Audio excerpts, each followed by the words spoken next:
யோவானுடைய சீஷர்கள் வந்து கேட்குறாங்க இயேசுவை பார்த்து, உங்கள் சீஷர்கள் உபவாசமே இருக்க மாட்டானா? ஆண்டவர் சொல்றாரு, இப்போ இருக்க மாட்டான். ஏன்? யோவான் ஸ்நானன் எங்களை உபவாசமாக போட்டு சாவடிக்கிறான். ஏன்னா அவன் இருக்கிறது வனாந்திரம். அவன் சீஷர்கள் எங்கே தான் இருக்கணும்? வனாந்திரத்தில். இவர் எங்கே இருக்கிறாரு? ஊருக்குள்ள. எங்கே போனாலும் நல்ல சாப்பாடு. கூட வந்தா கூட போயிட்டா போதுங்க, சாப்பாட்டுக்கு கவலையே இல்லை. அதுவும் நம்ம சீசன் இருக்கிறான் பாருங்க, பெரிய ஆளு, நல்ல அவனும் சாப்பிட்ருவான். மிச்ச மீதி இருந்தால் கூட நிறைய எடுத்து வச்சுப்பான், எல்லாத்தையும் சாப்பிட்ருவான். பத்தாத்துக்கு வயல்வெளியில் போகும்போது இருக்கிறதெல்லாம் எடுத்து குறிச்சிக்கிட்டே போவான். ஸ்நாக்ஸ்.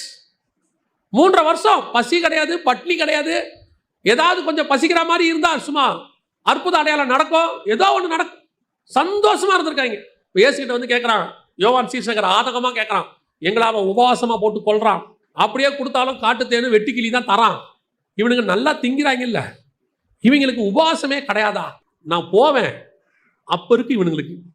அதை கொஞ்சம் டீசெண்டாக சொல்லுவார், மணவாளன் கூட இருக்கிற வரைக்கும் அவர்கள் அப்படி இருக்க மாட்டார்கள். மணவாளன் எடுத்துக்கொள்ளப்படுகிற காலம் ஒன்று வரும். அன்னைக்கு என்ன நடக்கும்? பசியோ, பஞ்சமோ, பட்டினியோ, நிர்வாணமோ, நாசமோசமோ எல்லாம் வரும். இயேசு எனக்கு எல்லாத்தையும் கொடுக்கும் போது அவரோட நடந்த பாருங்க, சோத்திரம் சோத்திரம் சோத்திரம், கர்த்தர் என்ன ஆசீர்வதிச்சிருக்கார், கொடுத்திருக்கார், ஓ பிரைஸ் காட். அதே நேரத்தில் ஆண்டவர் உன்னை வேற ஒரு பாதையில நடத்தும் போது நீ எதிர்பார்த்த ஆசீர்வாதம் இங்க இருக்காது. இங்க எப்படி நடந்தேனோ அப்படியே அங்கேயும் நடக்கணும்.